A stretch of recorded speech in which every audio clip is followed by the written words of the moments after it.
welcome back to the Phroad Street Phandom podcast. We are now in week 3 of, I guess we would call it our MLB coverage. New addition I wanted to talk about today on the pod is, we enjoy some beers along the way. So today I'm going to basically throw out, I'm enjoying myself a nice Dogfish Head, Grateful Dead, Juicy Pale Ale. Nice beer so far. So I'll be enjoying this during the pod. Cam, what you drinking?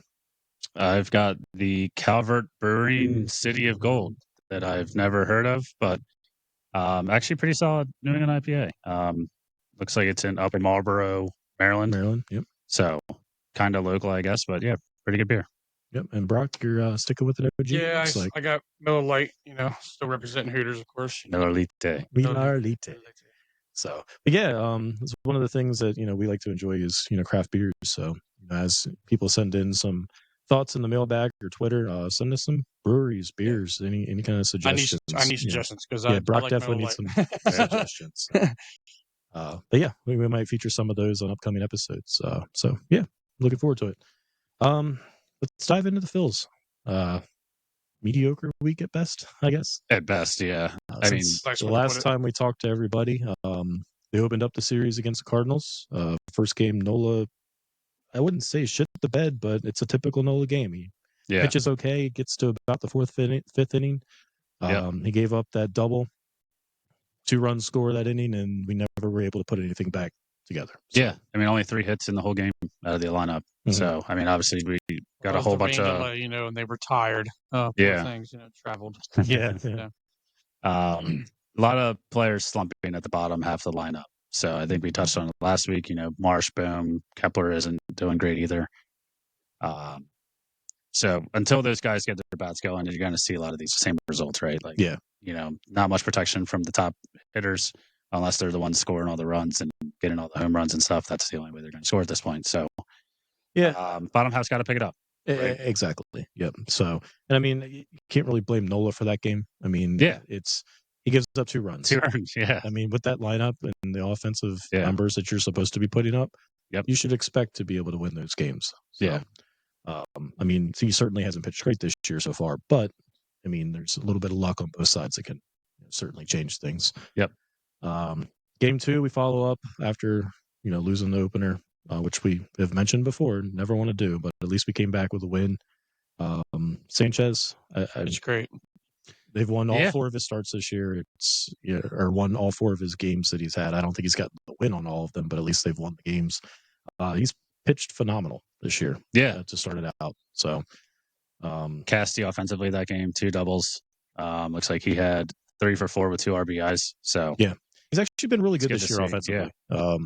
He's been one of the bright spots. Him and Schwarber, I think, have been consistently good all year. So for the most part, it seems like we'll kind of get into it. Bryce has kind of turned it up a little bit as power wise, power wise.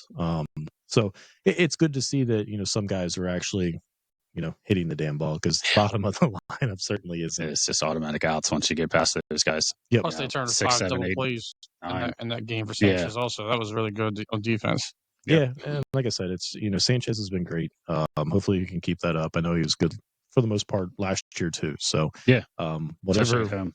Yeah. I mean, he's basically serving as a 1-2 at home. Yeah, absolutely.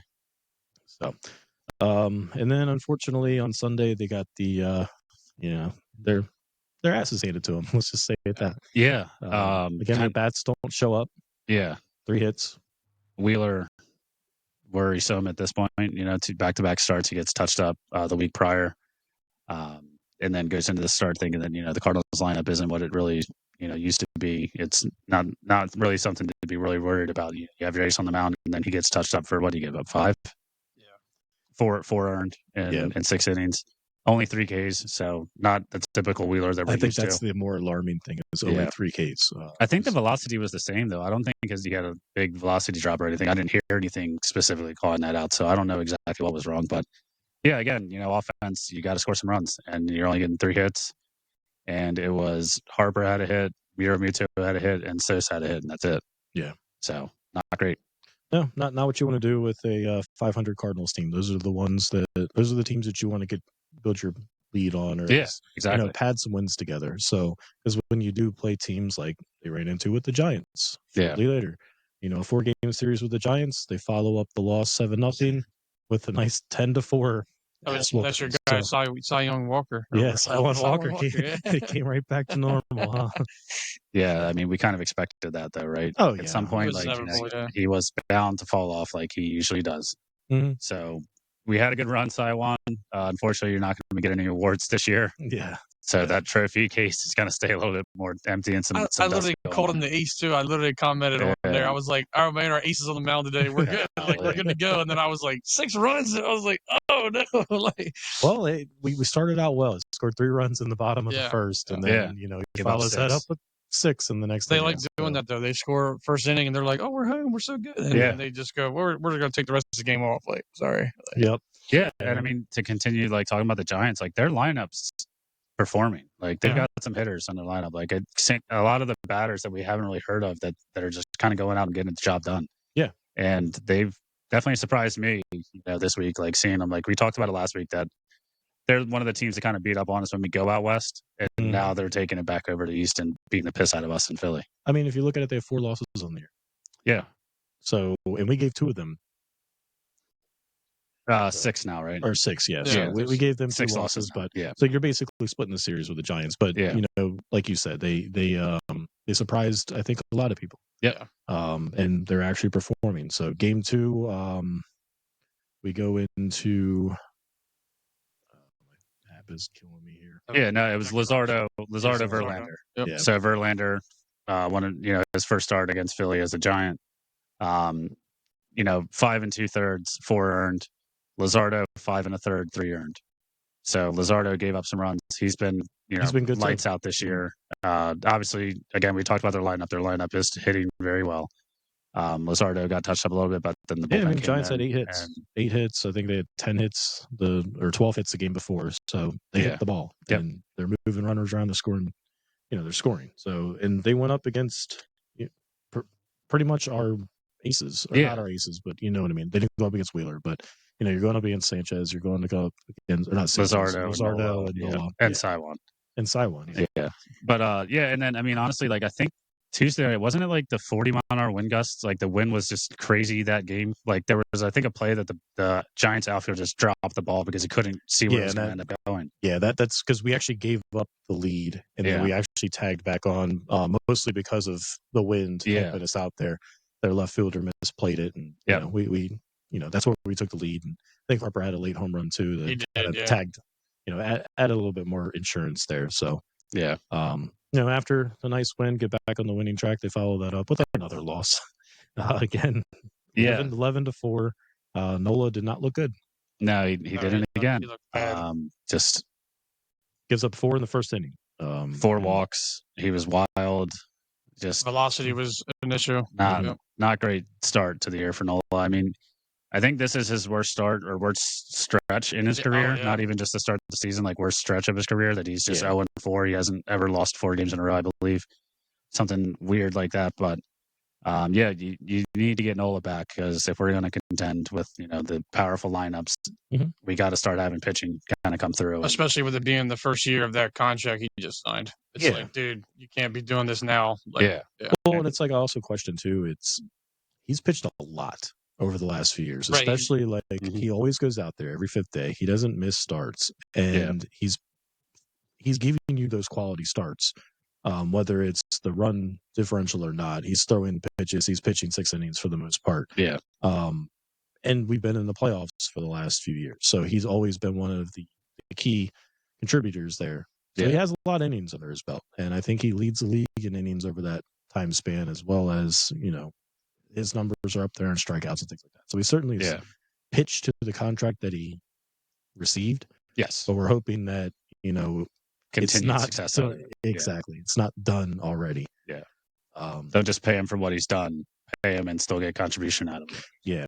So but I think a lot of the issue was, I mean, we had 9 walks. We walked 9 guys that game, and Joe Ross 1 inning, 4 earned. He's been awful. This guy, why is he still on the team? Yeah. There's got to be someone else that you can I thought when they signed him that he could be a good piece for if someone did get injured, he has starting experience. So I was like, okay, he can be a guy like a Turnbull to come in there. And then every time they put him out there in the bullpen, he's just awful. And I'm like, nope. Yeah, 9.39 ERA. Yeah, I was like, I'm wrong on that one. So they could just get rid of him. Like, it's time to go. Ruiz, he came in and when they pulled Nola and he went 2/3 and didn't give up a run. He still has a 7.11 ERA. Like these are our guys that were fucking. This is the main thing. Well, they're the guys that you hope you don't see. Yeah, but it's just like you got to have competent arms in the back end, and in these situations where you're down 6-4. And you come and you bring your bullpen in, and then they're going to give up 5 more. Like that's just you can't rely on Kirkering, Strom, and Alvarado every game. So hey, but Mormano has done decent since we talked shit about him last time. Let's keep it up. So keep it up. Yeah. Okay. So I mean, after Nola gets tagged up and we lose that game, we are able to salvage the series, I guess, in a split with the Giants. Well, jumped out early on him, right? Was it 5 runs in the first inning? In the first inning. Boom, got a little lucky. I know Brock's really happy about that. Yeah, I was getting ready to say that. Let's not get excited about his one-hit game he's had so far. This hard hit ball. At least it's a hit. It would have been an out. Like the guy dropped it. Like you said. Like, but you could also devil's advocate if like he said, if further it's the home run. Right. But we would have been mad if Marsha or Rojas did not make that same catch that Ramos dropped. So like you gotta look at it that way. It's like okay, but they should have been an error, not a hit. But I mean, Sanchez filthy yesterday, 12 Ks. I know that on the post game they were talking about his changeup.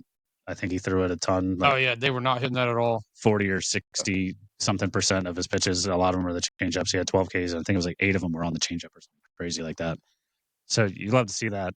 Obviously he's a better pitcher at home than he is on the road. And the Phillies look great doing it. This powder blue unis is always great sight to see. Exactly. Hot take. I like the maroon better than the powder blue. Hey.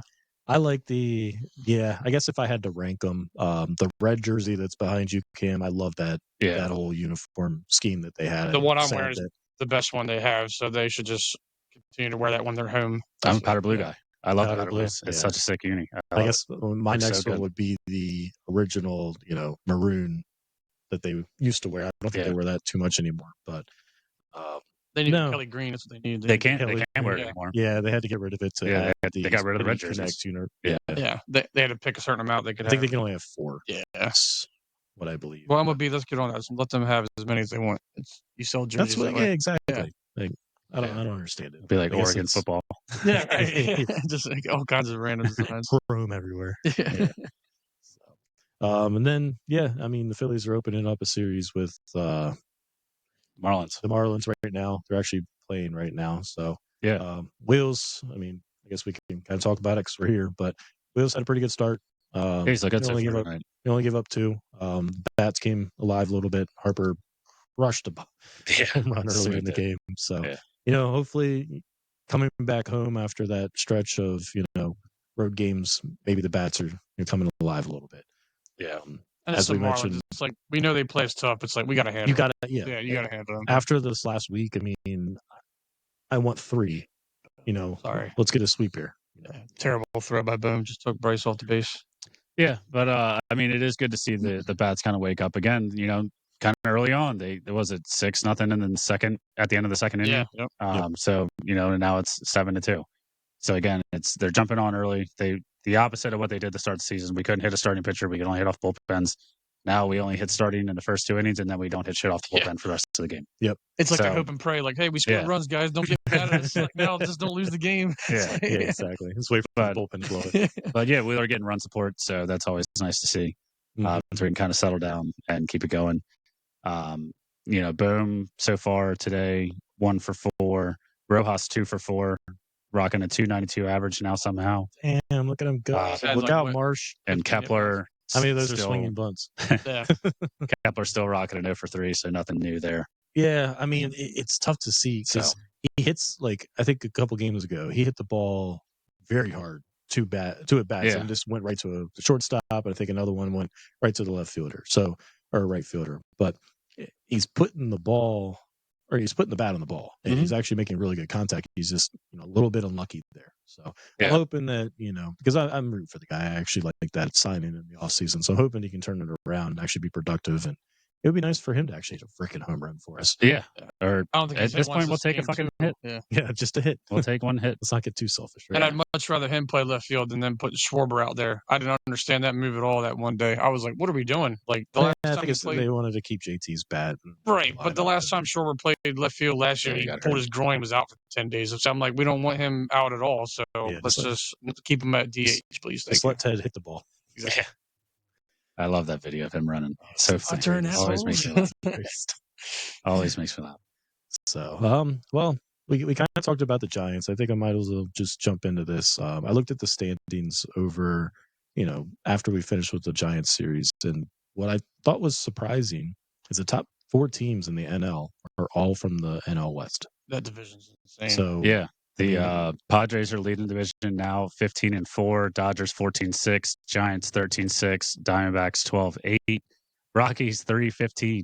So Rockies may be on White Sox watch. They fired their hitting coach, and it's Clint Hurdle now. He used to be the Pittsburgh manager. Yep, he's the hitting coach now for them. That's not a shocker to lose your job when your team's 3-15.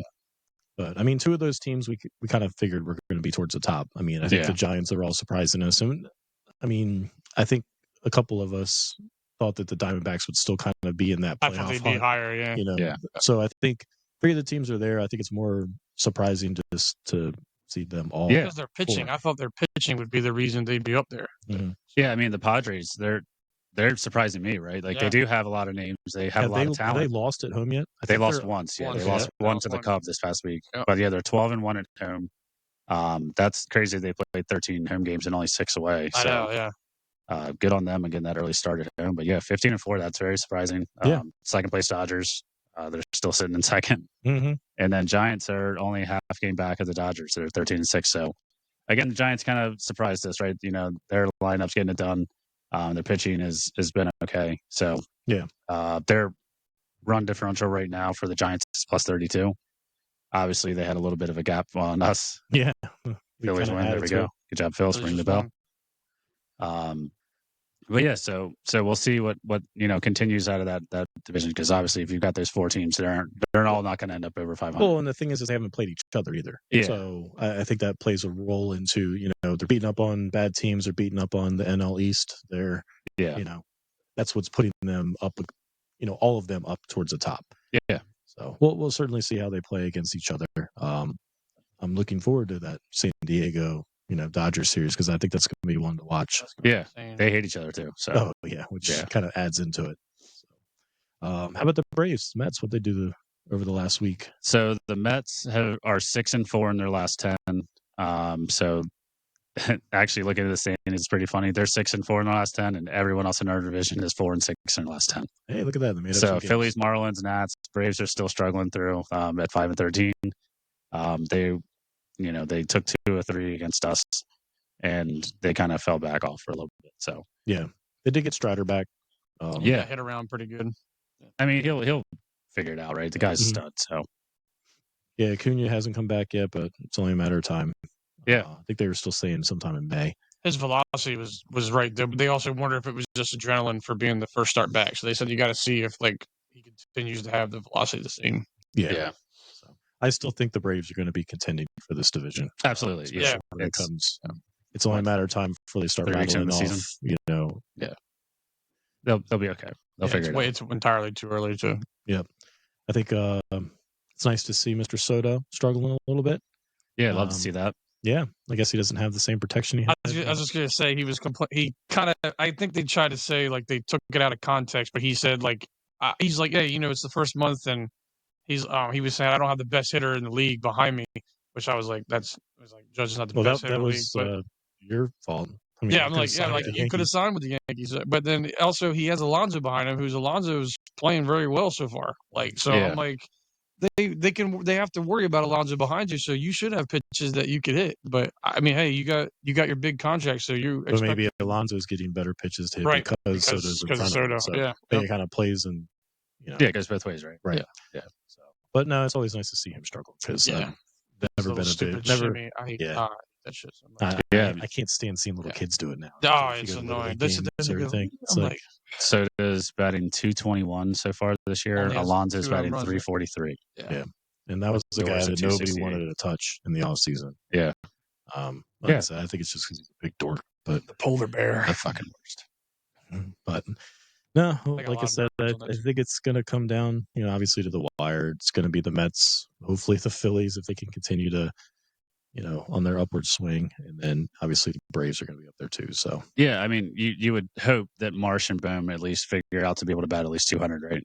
Yeah, you would hope. I think at this point, dude, we didn't even mention. I think Marsh is. I don't know. I think he's. Maybe he's going to make a trip to the IL at this point, right? Yeah, I mean, he's got that. He's tweaked his knee because maybe that'll be good for him. Get him some rehab games in AAA. Get his mind right. Game, but if Rojas can do what he did tonight, and opportunities I'm not saying Rojas is the answer either, but if Marsh is hurt a lot, just I think he's got 2 more hits than Marsh has over. Yeah. What was he, 0 for 20 But it'll be or interesting something? because Weston Wilson's still rehabbing. So, I mean, I guess they're going to bring him up. And if they do, I assume they would drop Clemens because they just don't use him. Yeah, it's odd. We saw him earlier today. But right, yeah. But only pinch hit has always been doing. Yeah. So I don't know what he did. He's on the shit list for some reason because he does not play. He played last year. And I thought he played he would come in and was great. Yeah, we'll see what the Phillies do. Like I said, they need to answer back, especially against the Marlins this weekend. So hopefully, beat these teams. And then after the Marlins, where do we go, Kim? My favorite, the fucking Mets. Yep. Oh, there we go. Trip up north to the shitty New York Mets. Call it Shea. So 3-game set with the Mets pitching matchups that are slated. We have Nola, McGill, Sanchez, Canning, Wheeler, Peterson. So if the Phillies do not take 2 out of 3, I'm going to be very upset. Yeah, that would be a shame. You're going to be having that steak dinner a little too early. Yeah. So we'll see. But yeah, so Monday, Tuesday, Wednesday series. Wednesday's a day game, 1:00 game. So that kind of sucks. Something to watch while working, I guess, maybe. But so we have the Phillies, we have the Mets, and then we have the Cubs. The Cubs have actually been kind of overperforming at this point, right? Like they've been really good offensively. I think their run differential is the best in the league, isn't it? Plus 38 right now. Let me look to make sure. Pretty sure. Yeah, the Padres are plus 37, Cubs are plus 38. So Cubs have been ripping the cover off the ball, playing really good defense. Their pitching's kind of kept the runs down. So we'll see what they can do, but. I've heard from listeners that they're pretty elite. Yeah, I think that's one specific listener that the Cubs are elite. He reminds me every day that the Cubs are elite. So I mean, with the Cubs though, like they made a move in the offseason where they need to improve, and it's panning out. I'm like, it's crazy. If only our team did that, that'd be great. Yeah, Kyle Tucker was a fantastic. Did you guys see their game today? Oh my God, yeah, it was insane. There was 16 runs in the 8th inning between them and the Diamondbacks. The Diamondbacks, yeah. And it was 13-11, I think, was the final of that game.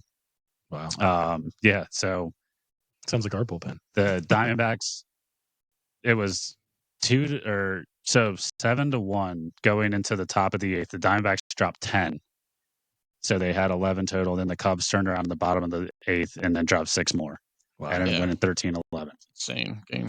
So yeah, wild game. The wind must have been blowing out in Wrigley. Oh yeah. Because that's just insane. But yeah, I mean, the Cubs get it done, right? They're playing really good ball right now. They dropped the 2 against the Dodgers in Japan, and they've come back to the States and been playing pretty good ball.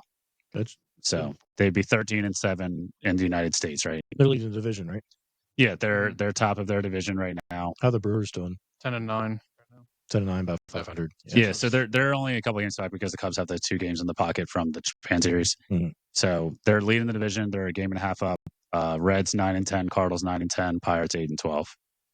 So that's kind of what we were figuring. Yeah, I mean it's going to be a 2-team race out of that division, to be honest. I have 500 teams. Who's going to only 2 really? Yeah. I think we all had Brewers Cubs. Who's going to take it from there? Yeah, I mean plus 38 run differential. I think a lot of it is that 16-0 win they put up against the Dodgers earlier in the week.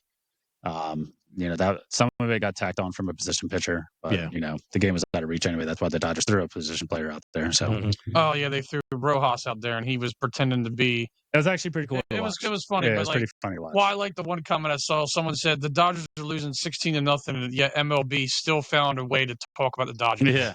Like I was like, I kind of understand that sentiment. I'm like, they do talk about them a lot. Like, but I mean, I get it. It's the Dodgers. But there was a team that called out.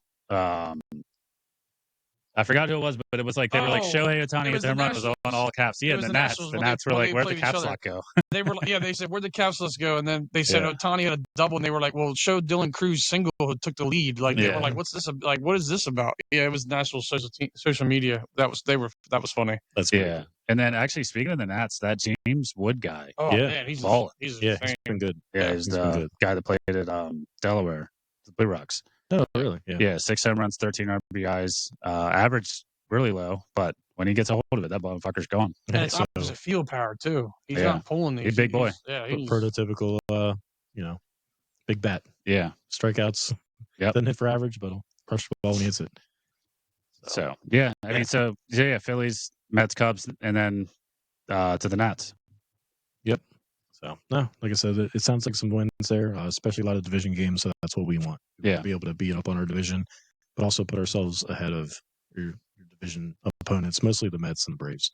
Yeah.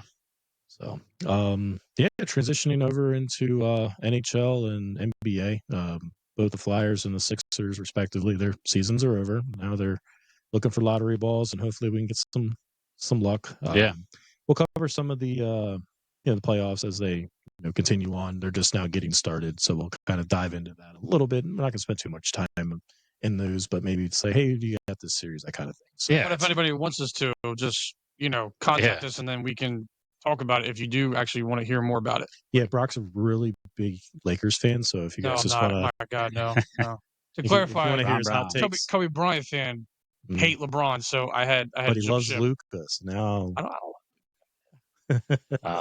know. I mean, we'll see what happens to that. It's week 3 of baseball, so that's going to be heavy on our minds. Yeah. So it's like I don't have a horse in the race. With the NFL draft next week, that's where my mindset's going a little bit. I'm like, football. I'm like, NBA is happening. That's right. Yeah. Speaking of the draft, let's actually dive into that a little bit. I didn't even mean to do it. It's almost like we were.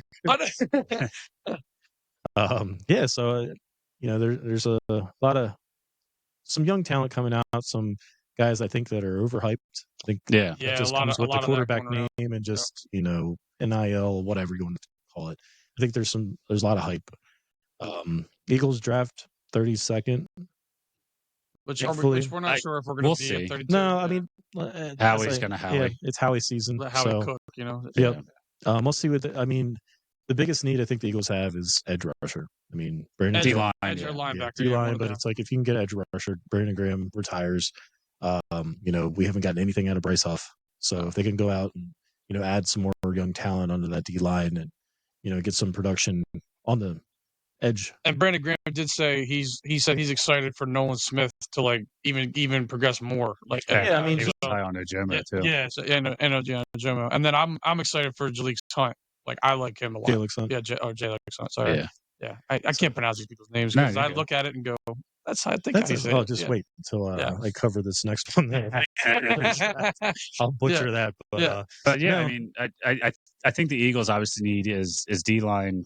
O-line is what they go for anyway. Usually go secondary. Secondary. So secondary and trenches. Mostly safety. Yeah. So they need a safety. Well, corner as well, losing Slay. You're going to try and probably... I would have liked them going the veteran route, with a corner. I mean, they did sign the guy from New York. I'm blanking on his name.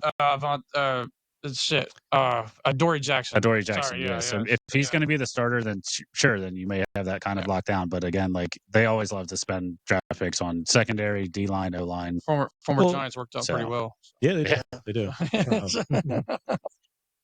So, they have 20 picks over the next 2 drafts. Yeah. Howie is known to trade, especially when it comes to draft time, whether it's for players or, future picks, whatever. He finds a way to get what he wants for the most part. I don't think he's going to stick around at 32. I think he probably will jump up, especially if some of these guys that are on their board start to fall a little bit. Yeah. We've been fortunate over the last few years where, Jalen Carter falls to us. Quinion. Still can't believe that happened. Quinion fell to us last year. He wasn't supposed to be there either. Jordan Davis even fell. Yeah. And we got him, years before. We And still Nolan need more Smith, out of him, right?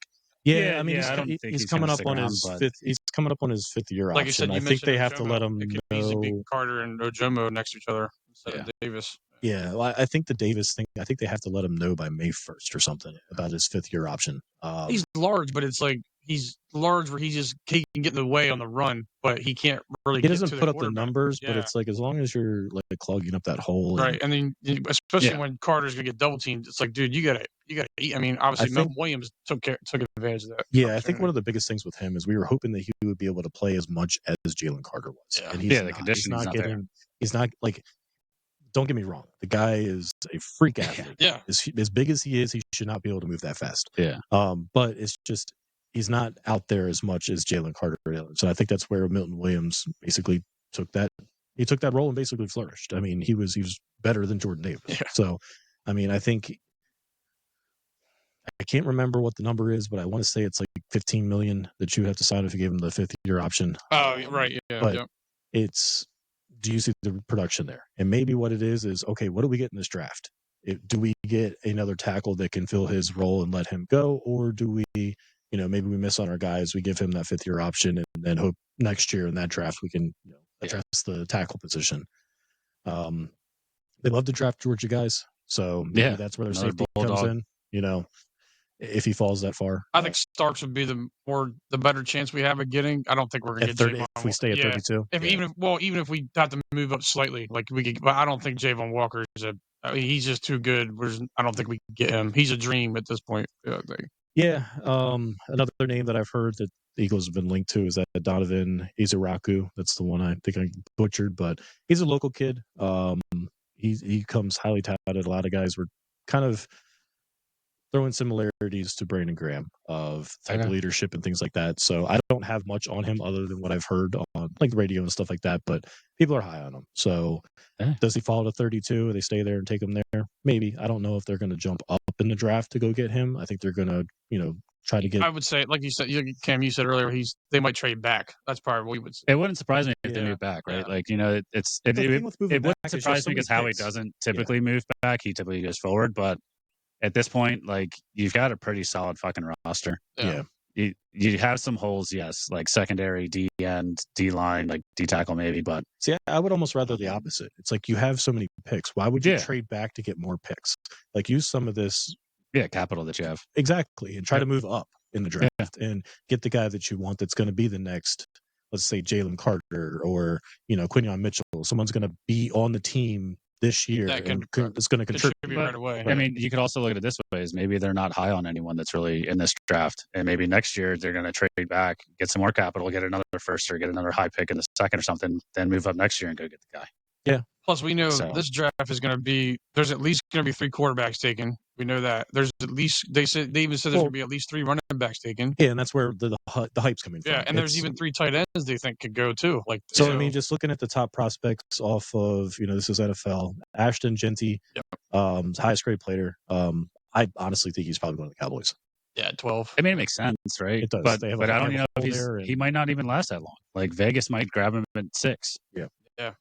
I mean, if they need a running back. Yeah. I even saw they said the Patriots could even take, like, they could move up again and try to get him and their pick. I mean, Kamara Kamara's got how many years left, right? At the Saints at 9. Yeah, but they're projected a quarterback because they're going to lose Carr. So I mean, is Shador going to be your guy, or they think Shador's going to drop? Yeah, I don't think Shador's the guy. Honestly. Yeah, speaking of overhyped, I think his hype is based off of his father's name. And I mean, they did say going into it that he was the most pro-ready quarterback because of the system that they have in Colorado. But again, I mean, like worked. I mean, that's the thing, right? Like, they didn't even make it to the playoff, right? Well, I think a lot of their problem was they had no offensive line. He's running for his life. Yeah. But, so we'll see there's some NFL teams that you can go to that also don't have good offensive lines. So you're probably still running for your life. But Pat Mahomes in the Super Bowl. Yeah. Caleb Williams, right? One of the best touted quarterbacks to come out of the draft. Goes to Chicago, run for his life. Doesn't have a great year. Well, and I think in the offseason they've kind of addressed that. Yeah, I think they're adding some talent around him. Absolutely. I don't like the guy. I can't stand that guy. Oh, I don't think he's good at all. Did you see where he was at the basketball game the other night? And he was like dressed ridiculously. Like he had some like big ass sweatshirt on. That's NBA and NFL. And then he threw a ball into the crowd, and I was like, even baseball. Could you imagine no one's paying like where he threw it, no one was looking. He could have threw it like in front of him. He was like, I'm gonna launch it up here. I'm like, they're not paying attention. Show off the cannon. Like they don't care you're there. Like throw it over them their mountains. Yeah. I mean, a guy that I would absolutely love to add to the Phillies or the Eagles roster, but unless they basically mortgage the whole draft, is Abdul Carter. I mean, he probably doesn't leave top 3. No, I don't think he's going to go. He's going to go. I think Titans, Cam Ward's probably 1. Yeah. So Cleveland at 2, depending on what they want to do. They've signed Joe Flacco back. Mm-hmm. They got Kenny Pickett. They got Myles Cosby. Garrett. It's their quarterback room. So I would pair Abdul Carter with Myles Garrett. Like if you really want to do something in that division you're in, I would sign him. Yeah, especially when you just paid Myles Garrett what you paid him. Super Bowl champion Kenny Pickett going to be the guy? Oh, speaking of that, people were giving me shit about that because I was like, yeah, Super Bowl champion. They were like, he had no. I was like, he literally knelt. He threw a pass and won me a bet. Yeah, he had snaps. The Super forever Bowl a legend in my heart. I was like, Kenny Pickett's a Super Bowl champ. Travis Hunter. He wants to play both sides of the ball. Where else? Yeah, I mean, honestly, like he's a hell of an athlete, right? Like, he won a Heisman last year. Really good receiver, dominant cornerback. The NFL teams are not like college. Also the competition you're going against is not the same. You don't see it very much. So I think that he wasn't Deion the last guy that did that. Yeah, and I think the Patriots kind of did it randomly. I mean, like Edelman Troy Brown. Oh, Edelman, Edelman did. But did he do it at the same time? They would do safety. Safety, yeah. He would, but they weren't necessarily like full-time cornerback, full-time number 1 receiver. That's not. So I think what he'll end up being is a number 1 cornerback, and then they may have packages drawn up for him depending on where he goes. But you can't expect to go into the NFL and the NFL to just kind of change the way. It's a whole different ball game. Go out there and play 80, 90 snaps a game. You're going to be exhausted by week 4. Yeah. The level of physicality in the NFL is completely different than college. You got grown ass men out there, and they're so much better than anyone you played in college. Yep. So, good luck. It'd be awesome to see. Don't get me wrong, that's really incredible that he can do that. But I think he may need to lower his expectations and just say, "I will be a lockdown corner." Because you can't expect a team that's going to draft him that high to they're going to go all in on him like that, and then if he gets hurt. Trying to chase down a receiver, you lose 2 roster spots just like that, and so he's got to pick one. I think it will be cornerback. I think that's where the NFL is kind of projecting him to be, as more of a corner than a wide receiver. But we'll see. I mean, again, it depends on what team he goes to and what they're willing to do, right? I'm sure if he was going to some organization like the Patriots, it's kind of hard nosed. And Vrabel is going to be like, dude, you're playing the spot. Yeah, you're playing the spot. That's it. We're not going to let you do both. Yeah. But someone say the Giants that are just in fuck it mode. We got to figure something. I'll get fans in the seats. Come play here for a couple years and go play for the Eagles and win a championship. Hey, I'll take another lot. They got Jameis, man. Jameis can get him some passes. Hey, or Russell Wilson. They just check down or throw a fucking deep ball that may just get intercepted every time. So we'll see what happens with Travis Hunter. It's going to be interesting to watch. I mean, if he does play both, that's awesome. Great for him, but I just don't see it realistically in the NFL. No, I still shake my head every time because he made that comment about him and Ohtani, and he's like, "Oh, what I do is much tougher than Ohtani." I'm like, "Get out of here! You're not Ohtani." I think hitting a baseball is probably the hardest. Hitting a baseball against 100-mile-an-hour pitches and then go on the other side and try to throw 100 and strike people out. Yeah, I just think in general, you're running routes on both sides on your defense. If we're looking at professional sports, I mean, I can't skate for shit, so maybe hockey's kind of up there too. I think hockey's, but it's like hitting a major league pitcher, consistently, and actually for anything, not just making contact, is probably one of the hardest things to do. Why do you think their averages are 330? And you're like, holy shit, you're a Hall of Famer. You're failing 2 out of 3 times. Yeah. But I mean, that argument's just kind of ridiculous because also Travis Hunter, he's not a top 10 receiver. No. And he was the best cornerback, and the Heisman was because he did both. But Ohtani is the best hitter. Are they going up against the SEC? And that's what I'm saying. They've not. That's the thing. They've not gone against, and they've not made the playoffs. And when they have gone against good teams, they get the shit. That's what I'm saying. So they're retiring both of their jerseys. I saw that. Yeah. And Florida hasn't even retired Tim Tebow's jersey. All the shit that he did, they stopped. But then these guys do this, and they're like, "Oh, we're retiring him." I'm like, Deion. I know, but it's still ridiculous. Yeah. Yep. But I mean, Well, again, we'll see what happens. But the argument for him and Shohei is just so ridiculous of even a conversation. He definitely likes talking were like because he made that comment about I'm not going to play. Now they think it's going to shake up the whole draft. I'm like, teams know what they're doing. He'll fucking play. They're not shaking up because of what he said. They're like, this he's kid going to see plays. that $10 million signing bonus when he's the first, top 5 pick or whatever he'll end up being. And he's like, yeah, I'm good. I'm going to play some football.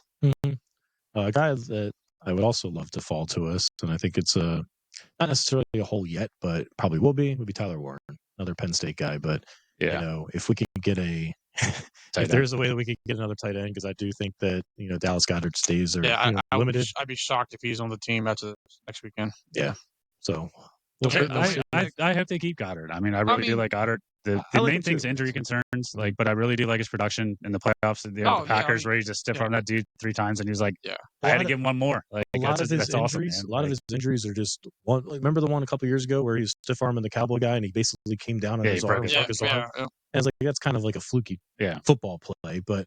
I mean, the reason why he's getting hurt is because he's doing what you want to see out of a tight end. Oh, yeah. And plus, he is a tremendous run blocking tight end. Yeah. So I like him a lot. I do don't too. see him go, but I don't know what he did to Howie or what the whole situation is. I didn't like the way Nick and Howie talked over it just last doesn't week. seem like they've already moved on. They had no clear answer. They were just like Nick was kind of like, oh, we'll just see how it goes. And he was a good player on the team. It's I'm like, still is. And then Howie was just like, oh, we'll look at it. Draft day. I'm like, he's not staying. Like, he's just not going to be. Yeah, I don't know if it's a power move for his agent, and it's like, but he can block, but you can also the way our offense is. Obviously, we know we're going to be running, so you can get another tight end to stand there and block. So I mean, so it's. I'm not saying Calcanterra is the Calcanterra. Sorry, yeah. God damn, I said that wrong. Anyway, yeah, I don't. We obviously. What about the Florida Marlins pitcher? Yeah. He was like Contra, like the old video game. Yeah, I was like, oh, shit, I messed that up. I botched it. Sorry. You're good, but no, I mean, I hate to see him go, but again, we signed those 2 guys that we talked about in the NFL previews weeks back. They're not our tight end, right? No, you can't go in with them but as number one. They could be the blockers for sure. Yeah, but just a 6 lineman. But yeah, I mean, we'll see what Howie wants to do. I mean, maybe they are just kind of not showing their hand, and Goddard will be back next year. We'll see. Mm-hmm. So, any guys that are on your board that you want the Eagles to go after? I mean, I still think that it's going to be I don't know who's going to be available at 32. It's kind of tough to project, right? I don't know enough about college prospects to say they're going to go steal this guy at 32, right? Even last year, Cooper DeJean was supposed to be a first-round talent in corner.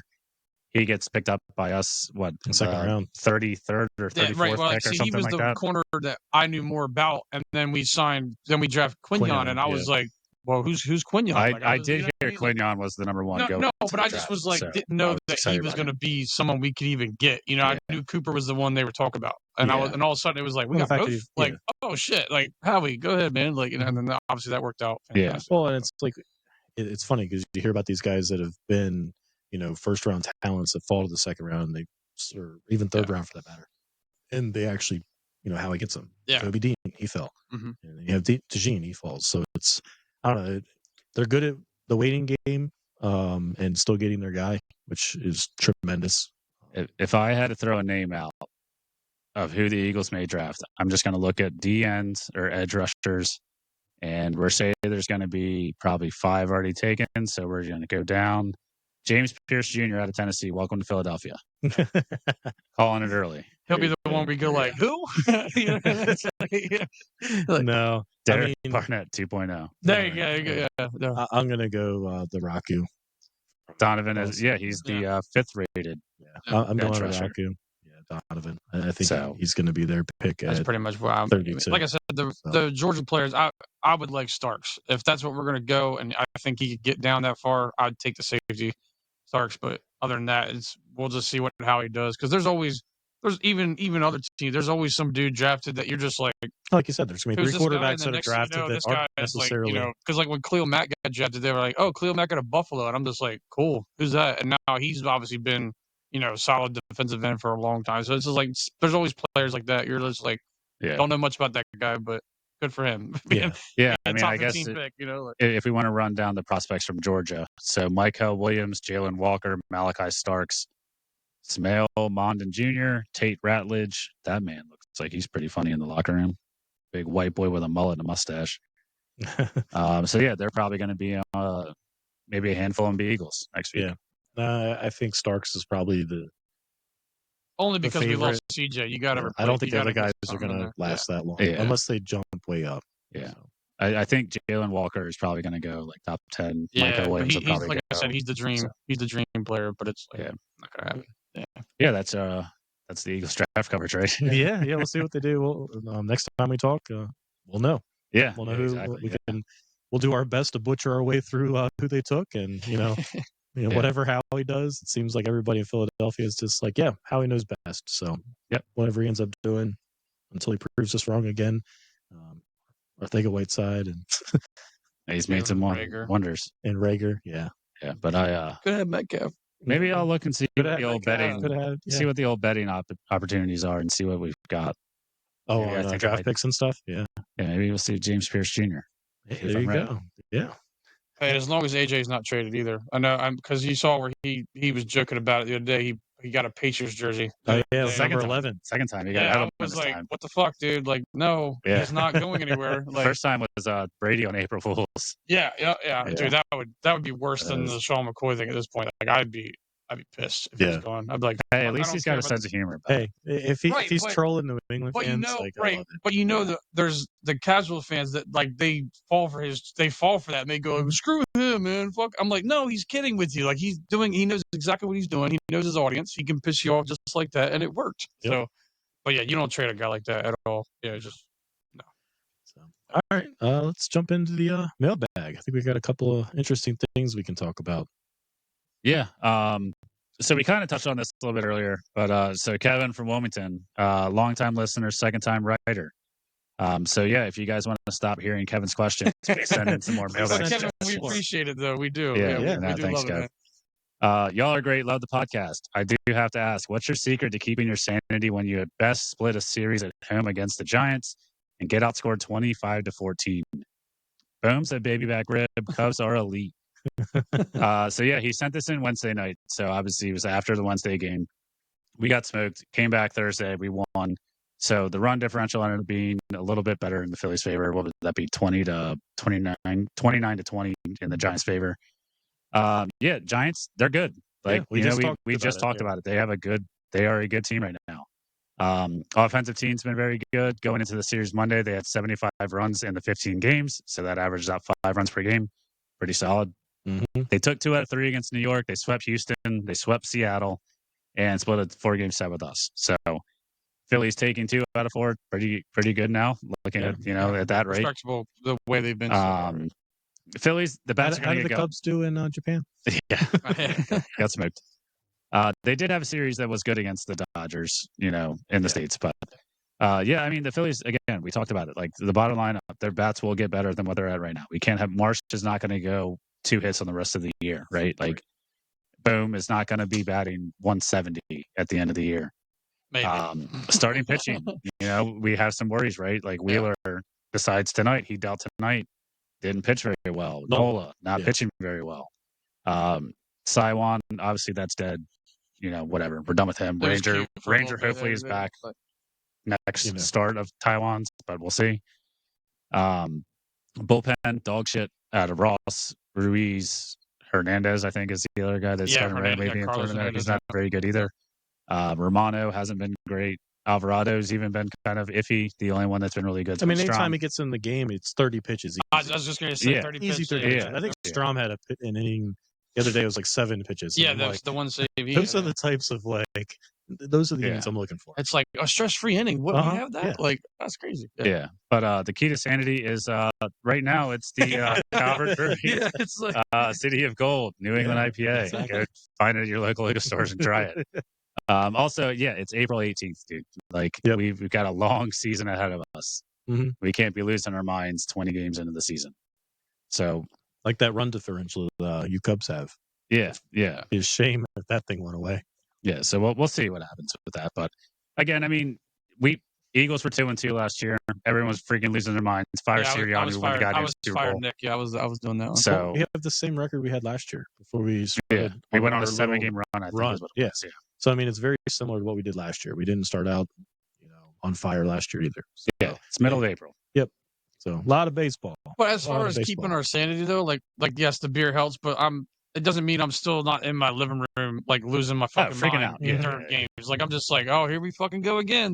They give up 7 goddamn runs all of a sudden, like, and we're gonna score 2. Like, so we're still, I still go crazy, but I just, I seem calm on the outside when you see me, but no, I'm a little crazy. Yeah. Yeah. Yeah. So that's kind of the key is beer and just saying, hey, it's middle of April. Middle of April. Still having these problems in May, then it's like, holy shit, trade for somebody. Yeah, let's put it this way. Last September and October was pretty stressful. And beer didn't help us out there, especially when we're losing to the Mets. No matter how many we drink. Exactly. So maybe I'll have a different response after Wednesday and how they do against New York. Yeah, absolutely. All right. Thanks again, Kev, for the. Yeah, thank you. Yeah, thanks, dude. Next thing we have, this one's going to be an interesting one. So I kind of did a little bit of deep dive. So I kind of want to discuss with you guys. So Mike from Milton, has there ever been more of a financial failure by a franchise in the history of the NBA outside of the process and in all of pro sports? So it depends on how you define the process, right? So like, is the process truly just tanking and getting draft picks? So then it would be the process was dead in 2018. Because at that point, we're now making the playoffs.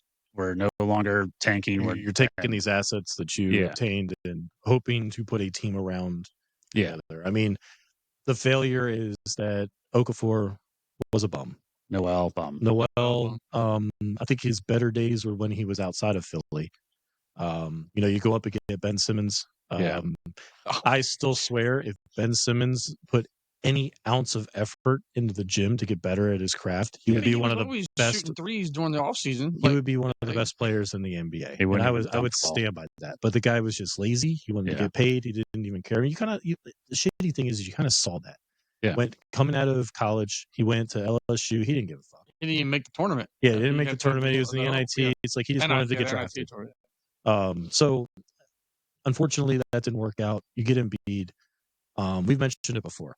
I hold nothing against Embiid. The guy, he comes out, he plays hard.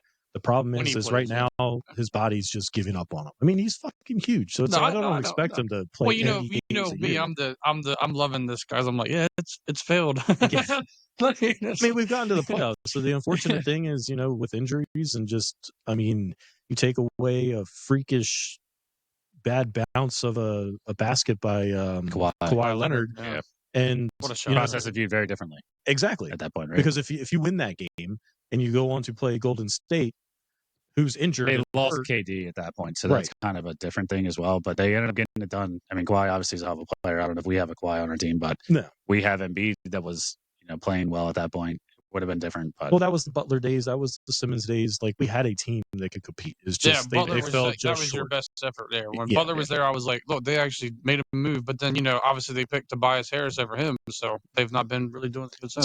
So obviously the process in its entirety, it's like you're trying to build a team of draft picks, and you're tanking to kind of get those pieces together. And the one we didn't even mention was when they traded with the Celtics. Tatum and ahead of Tatum to get Markelle Fultz. And then he couldn't even shoot. And I think there's some speculation that he got hurt in the offseason and messed his shoulder up or something. Right? Something ridiculous. But I mean, why the hell would the Boston Celtics trade you the pick ahead of them and still get their guy? Right. Exactly. Well, so I do have a timeline here of the process. So 2013 is when Sam Hinkie became the president of operations. So 2013, we draft Michael Carter-Williams, Syracuse boy, rookie of the year, and Nerlens Noel. 14, Embiid. 15, Okafor. Obviously, Carter-Williams didn't pan out. Noel didn't pan out. Okafor didn't pan out. So out of that, you get Embiid. After that, the NBA stepped in, got rid of Hinkie. They brought in Brian Colangelo, Mr. High collar, yeah.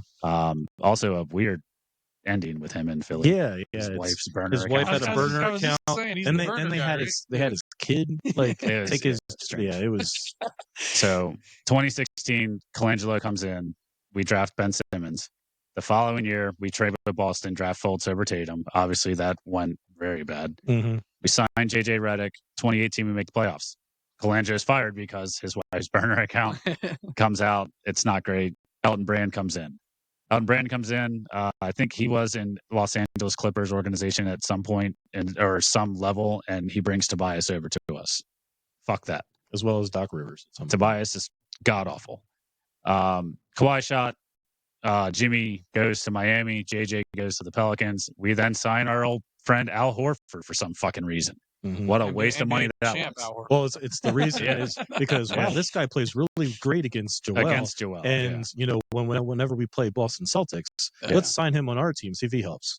Yeah, complete trash. So again, at this point, I'm considering the process is done because we're then making the playoffs. We have our core. We have these guys. We're bringing people in now. Now so we're trying at this to put point, I'm saying the process is around. Dead. Yeah. So now it moves into the next you're saying era. You're saying done with Simmons and them, right? Like on the no, I'm saying like the process is dead because the process was tanking to get these guys. So and now we're bringing players in. We're paying guys to play with these guys. Mm-hmm. So it really depends on what your opinion of how long the process actually was, right? So 2019, we signed Al Horford again. Tobias Max Steele, Ben Max Steele. 2020, COVID, weird year, swept in the playoffs, fire Brett Brown. After the year, hire Doc Rivers. Then Elton Brand's out, and we bring in Daryl Morey.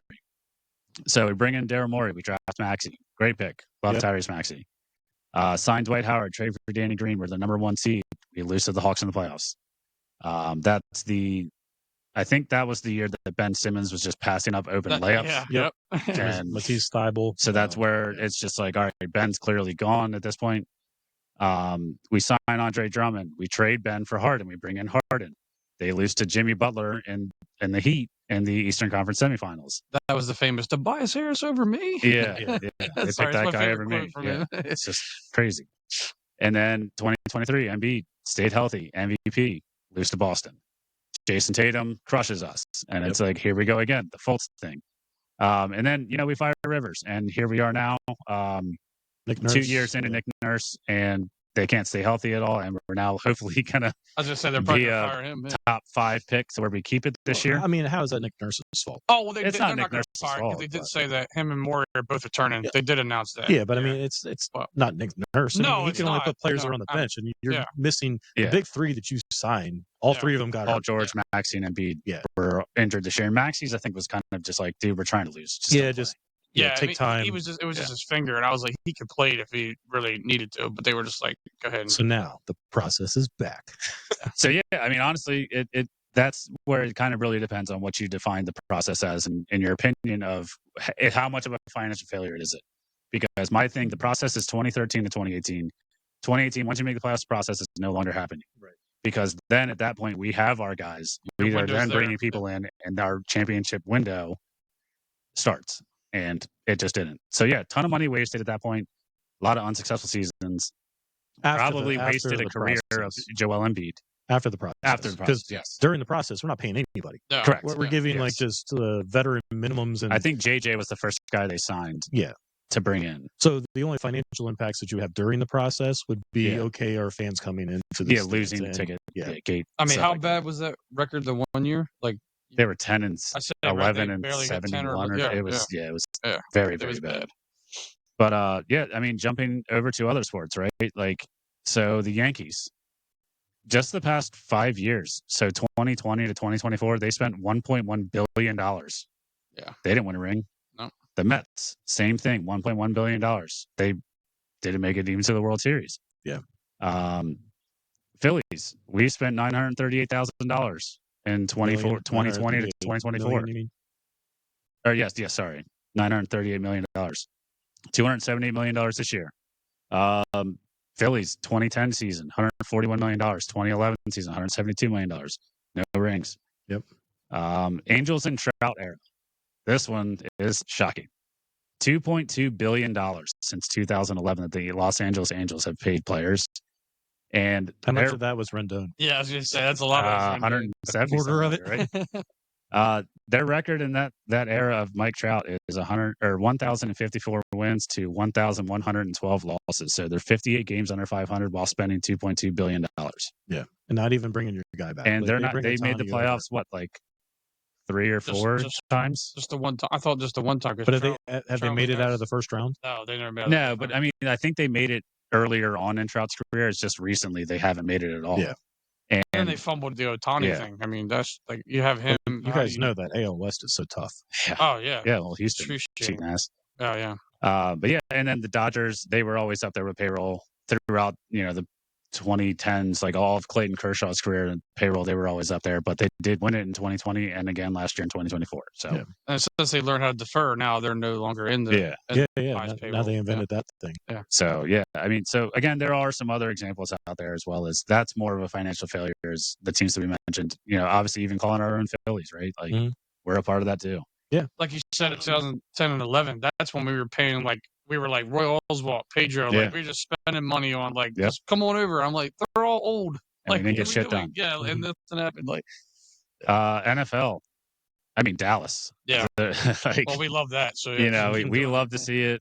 Sorry, Dallas fans that are listening, but they've always been one of the highest paid teams. One of the, I think, if not the highest, valued organization. In the world. It's just in the world. Yeah, in the world, in all of sports, they're up there. Soccer teams that are, and they haven't won it since what, the 90s. They haven't even made it to an NFC Championship game. Dream Team Eagles, right? At that point, we were just signing anybody that was a one-time Pro Bowler. We were signing them all. Now I'm the awesome one, man. I was so excited. I was like, "Holy shit, they got him!" And I was just like, and then I was like, "Way to go!" Next thing he was eating lunch by himself. Yeah, in his car.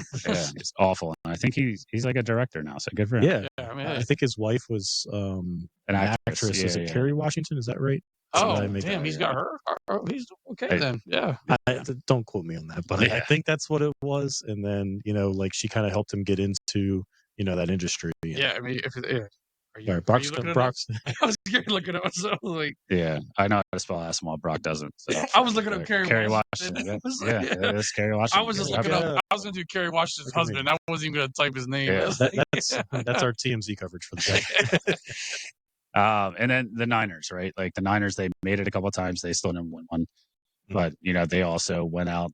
They're signing these guys. They're extending the players. It's a little different with the NFL because there is a cap. So, but the financial burden, for the most part, I think it's more so going to be per players. Like, are we spending a fortune on Dak Prescott that is holding us back from other players? Or are we signing, let's just talk about the Bengals. They have 3 guys on their team that are making $10 million. $1 billion. And they still have to do something with Henderson, too. Like, they still don't know. And they might pay him or they might trade for They'll probably trade him. Yeah. Honestly, if I were them, I would trade him. They can't afford how they could. I still don't know how they paid Higgins. Like, I don't even know how they made that work. But they did. They're going to have the Dallas Mavericks bench as their defense. Well, like with the Cowboys, remember, was it just last year where they paid Dak like an hour before the game started? They were just like, "Hey, here's your contract." I'm just like, "Good Lord!" Like they just paid him way too much money, and now there's like 3 quarterbacks. Talk about another guy, and I don't want to get too much into the Dallas Cowboys, but he's another guy that has some fluky ass injuries. Yeah, like the leg injury he had a couple years ago was nasty. And then even last year he was just throwing the ball. Hamstring. So he's had some unfortunate, injuries, and I'm not saying I'm hurting for injuries, but he's not a bad. It's just he's on the Cowboys, so it's like, sorry, I feel bad for you, but like at the same time, it's like they don't feel bad. Sorry, we don't feel bad. They wouldn't feel bad for us. They would not feel bad for us.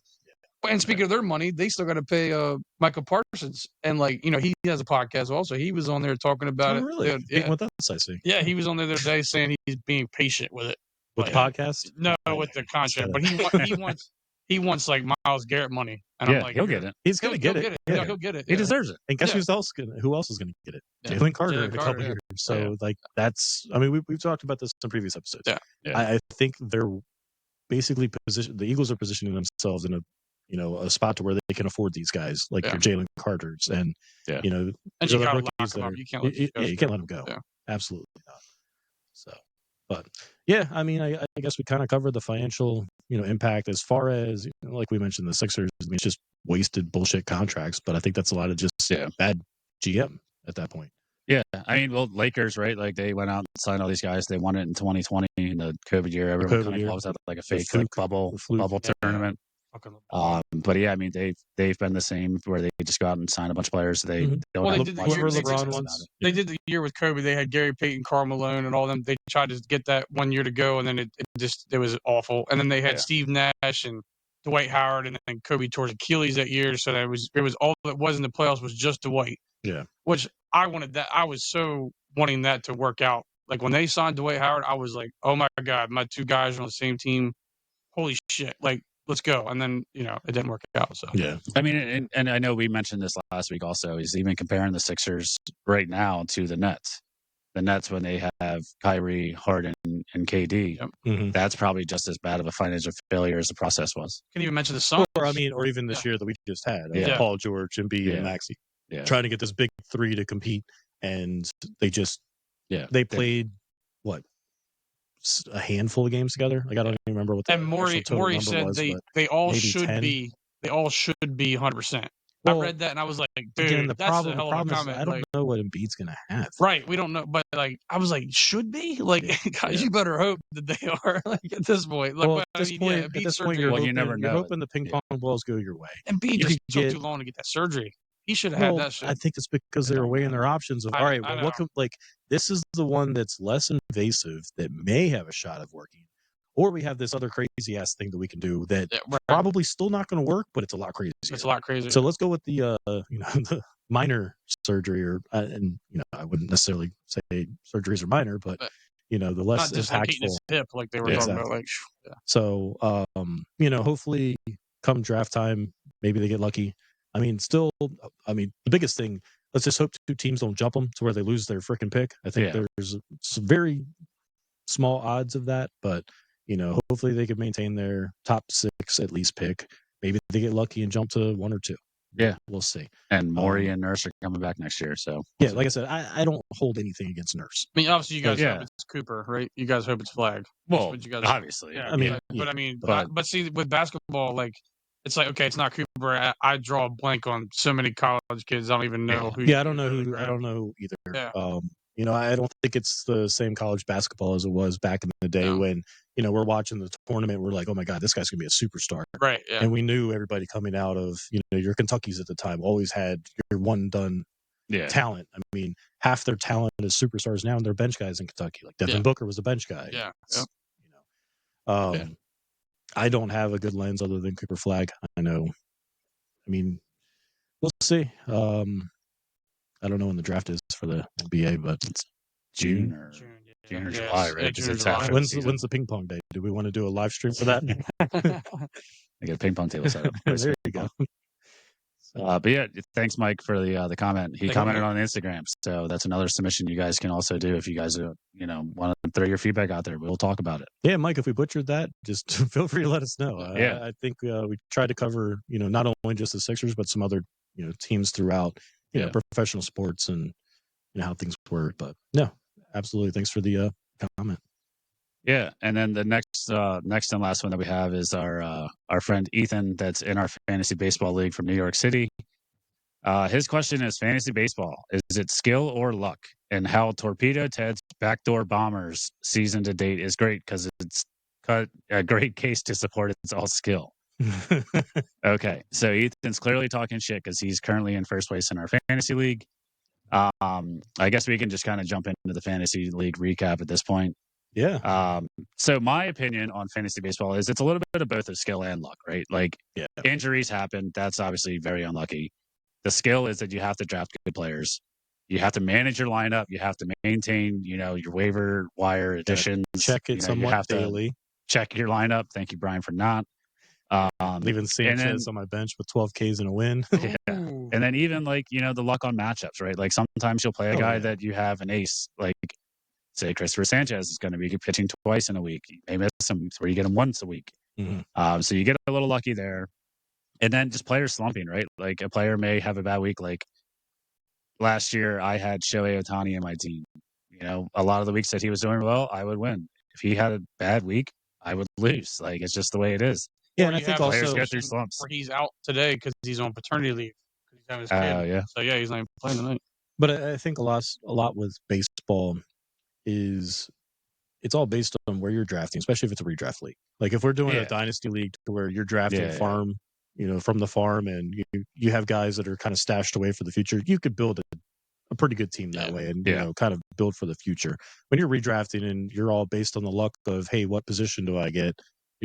and who's available. I mean, that's that. I mean, you can make some waiver move additions, but I think the biggest thing with this is, you try to focus on various stats of what you want to try to win.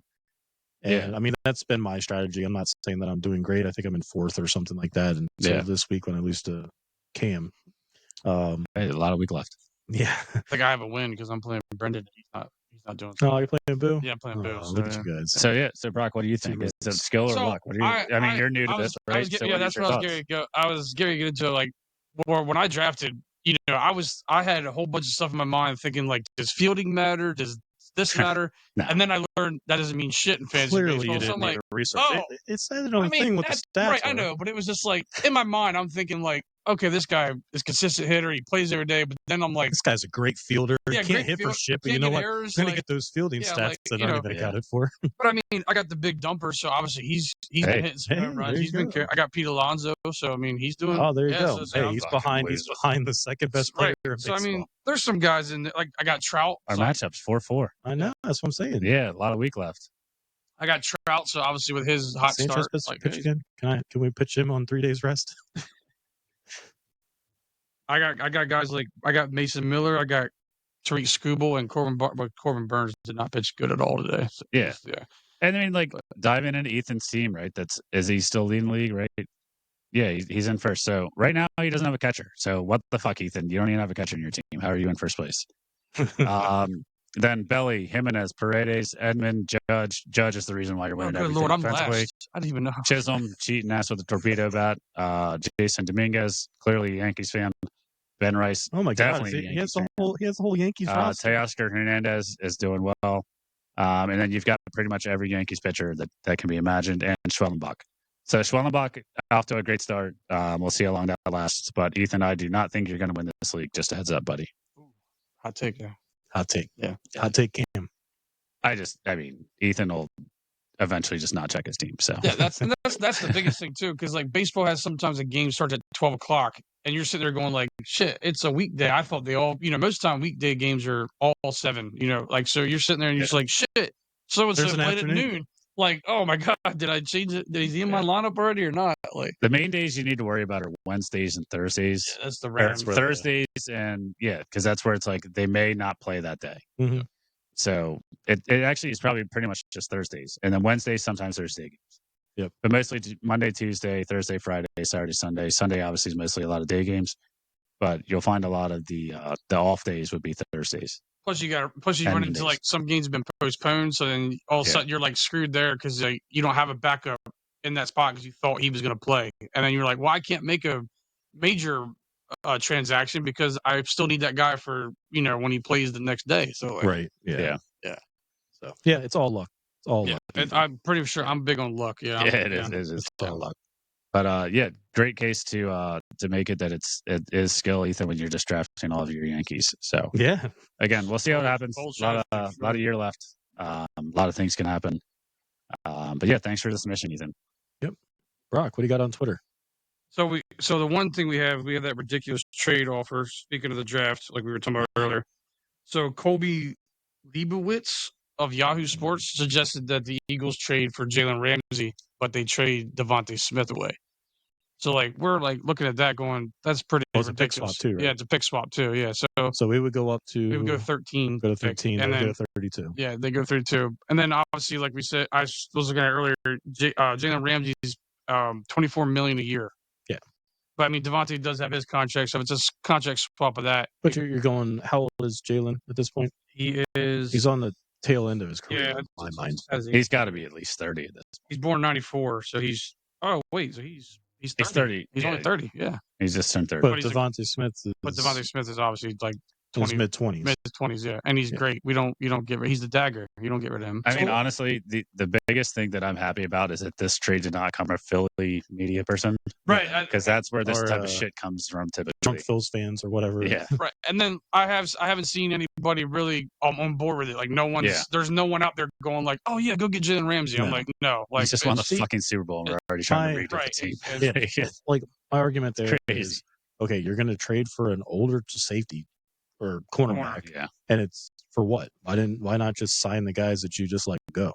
Like I would rather have CJ GJ Yeah. Or even Isaiah Rodgers at that point and keep Right. Devontae. I would like Because you're going to get him a lot less than $32 million or whatever you said, $24 million. Is that what it was? 24 million a year. Yeah. Isaiah Rodgers is nowhere near productive like Ramsey is. But No, I But understand Ramsey that, hasn't but really been I would rather solid. have Clearly. Isaiah Yeah, Rodgers money-wise, with yeah. that price than Yeah.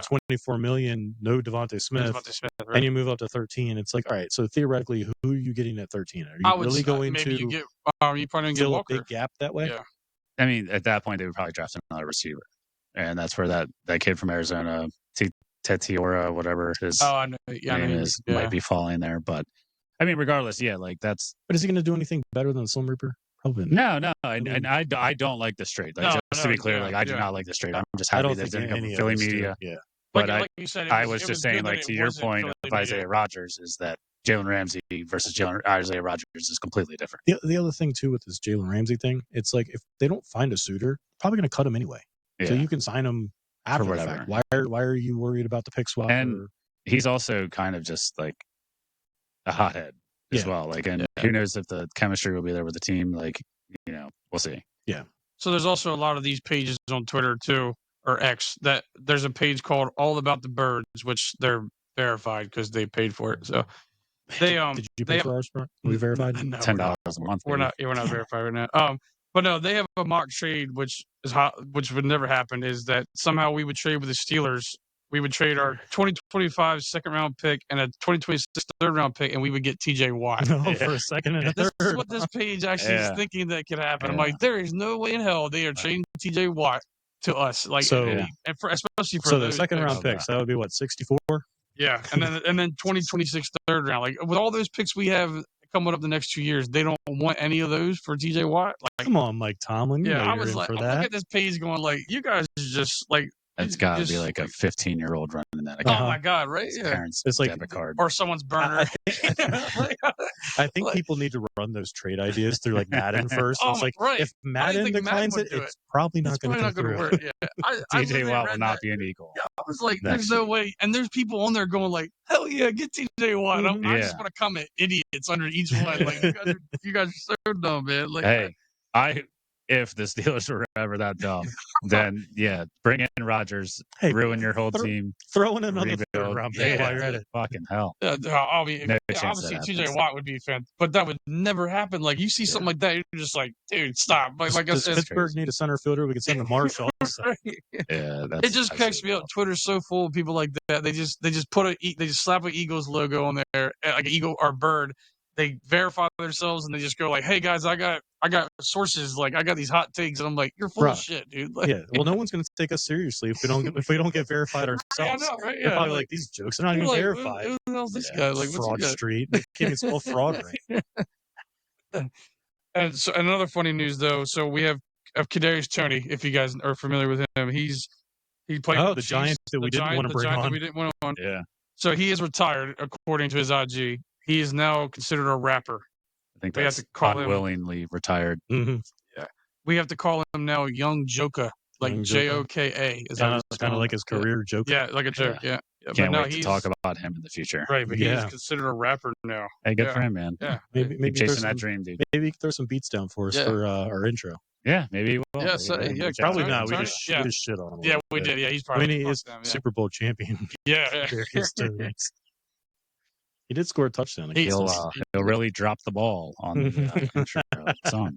Nice one. Yeah, that's a little dad joke there, Brian. You might like that. Yeah, I should get that on the soundboard. Yeah, I think I have it, but not going to search for it.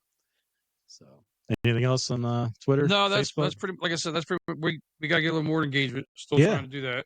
Yeah, whether it's beer reviews, comments, tell Brock how stupid he is. Tell me how stupid I am. And hey, throw stupid hypotheticals out there too. Yeah, dumb trades. We can we want to throw more trades out there. So anything you guys see or hear, send it our way. We'd like to bash on it. Yep. Cam, got any bets this week?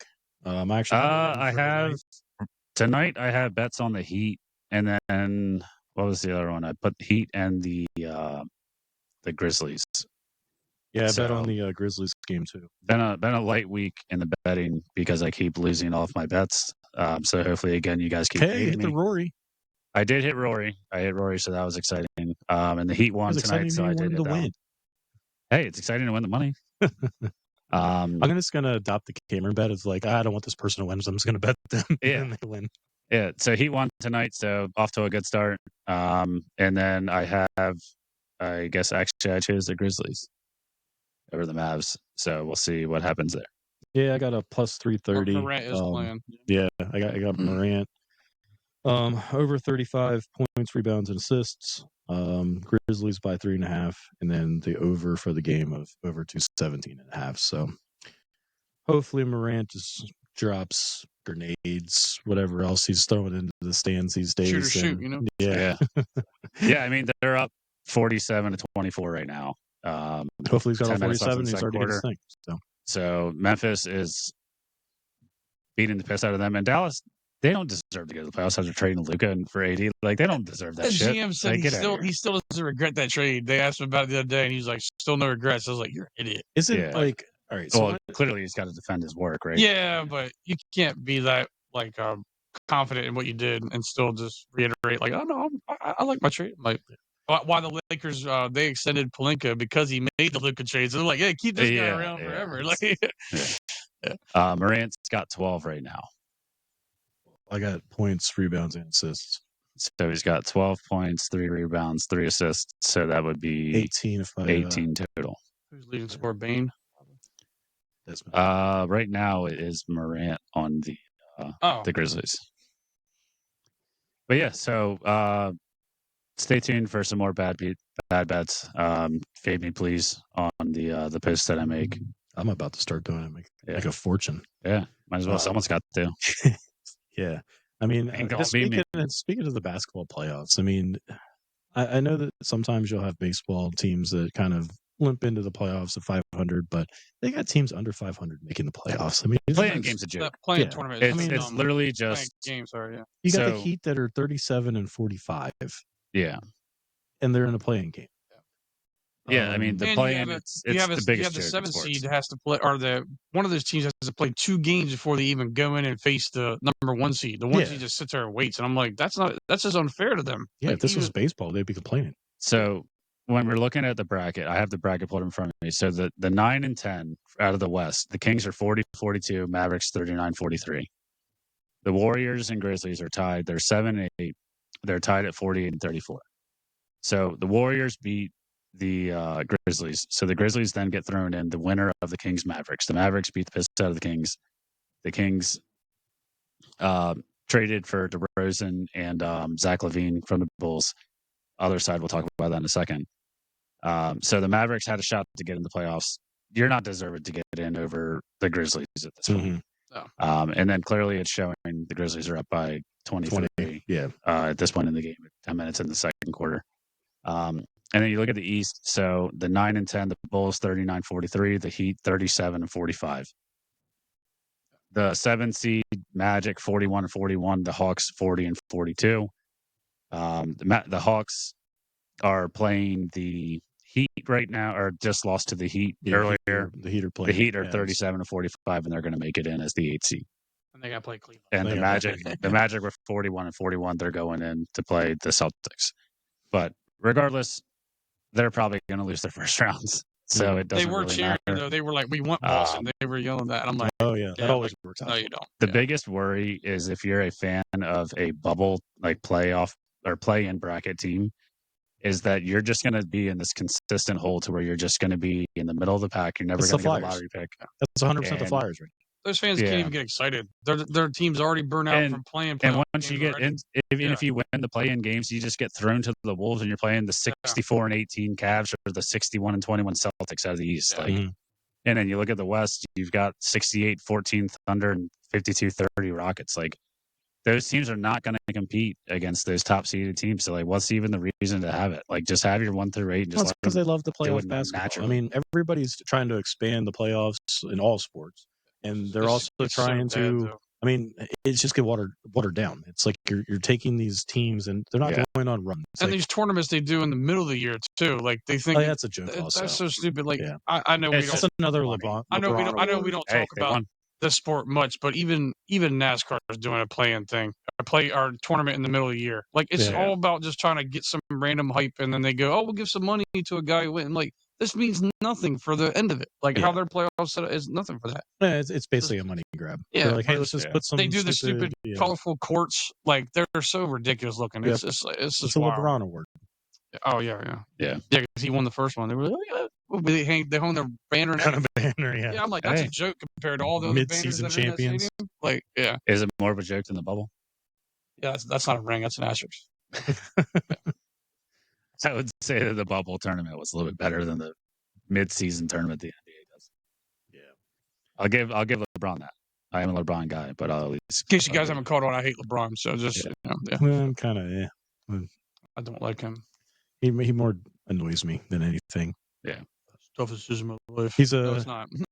he's a great player, but I'm not knocking that he's not good at basketball. I just don't like him. Yeah. That's simple. I don't like the way he does things. I mean, yeah, I'm waiting for Rodgers to pull LeBron, and so I'm taking my talents to Minnesota, St. Paul.